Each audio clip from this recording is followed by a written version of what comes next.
Mr. LaHood is recognized for 5 minutes. Thank you, Mr. Chairman. I want to thank the witnesses for your valuable testimony here today. I also want to thank Speaker McCarthy for creating this committee, and it's frankly long overdue that we put together a committee like this and that it's bipartisan. The CCP fears more than ever as Republicans and Democrats working together to expose the malign activities of the CCP.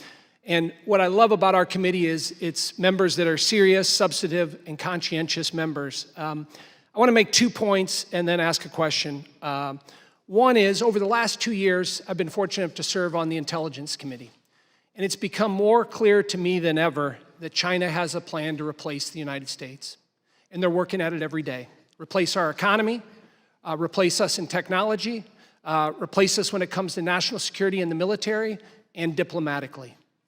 Number 2, Mr. Paul, I'm glad you talked about the history of China being led into the global economy. I look back at when we let China into the WTO, and I don't think any of us were in Congress at the time when that happened, but the argument was, bring them into the WTO, they're going to westernize, they're going to reform, they're going to liberalize their ways.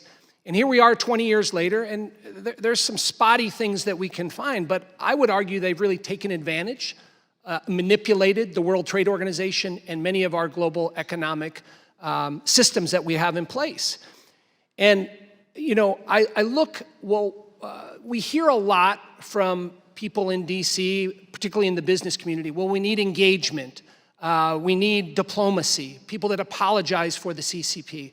But I look at, and it's been alluded to here today, just in the last 4 years here, we've heard about, obviously, in Ukraine, China siding with Putin on an unprovoked illegal invasion, right? They talked about an unbreakable bond with Putin. The COVID outbreak. Originally, what did the CCP do? They blamed it on the US Army, right? You look at their deceitfulness when it related to the World Health Organization. You couple that with the wolf warrior mentality and diplomacy that's been put forth across the globe. Democracy doesn't work anymore. That's what she tells people around the globe. It was alluded to by my colleague, Mr. Malign, the fentanyl, a staggering 110,000 deaths last year in the United States. 99% of the fentanyl is coming from precursor drugs from China. We have consistently, over the last 4 years, asked China to do something. They've done nothing. Just yesterday was announced, China in 2022 issued 2 new coal-powered plant permits per week. 104 new coal-powered power plants in there. So they talk about doing stuff on the environment. So I mention all that in those 2 points. Now to my question. Mr. Pottinger, we hear often from Wall Street and corporations and global businesses that are many of our friends that you need to continue to engage. You got to turn the other cheek. We hear, well, China's not North Korea. In the business community and how we deal with them in terms of, you know, their argument, China's going to change. I would just be curious, the video you played was very powerful. What would be your advice as we engage with corporate America that really doesn't like what we're doing up here and is scared and worried?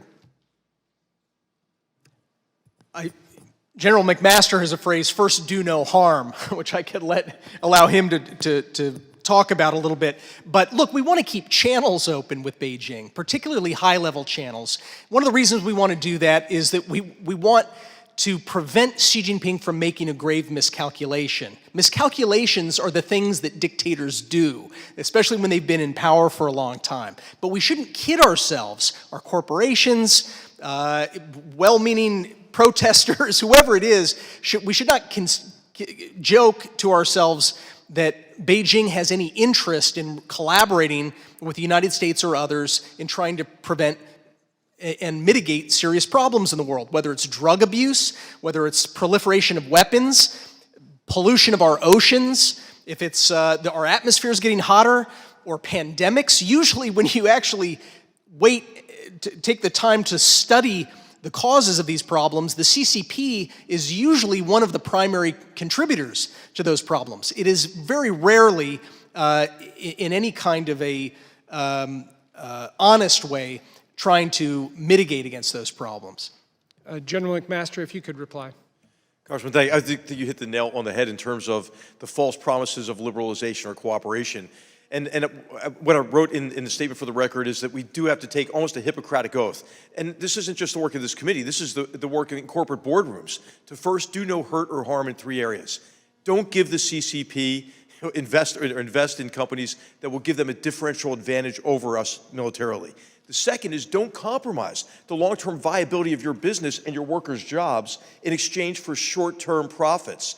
And the third, immensely important, I think, is don't help them perfect their technologically enabled Orwellian police state or commit genocide. I think, as we saw with Russia's reinvasion, the private sector took measures that went beyond what we had done in terms of sanctions on Vladimir Putin and on Russia.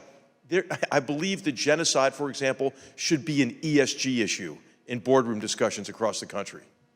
Thank you. Mr. Khanna is recognized for 5 minutes. Thank you, Mr. Chairman. I want to start by saying a word about the protest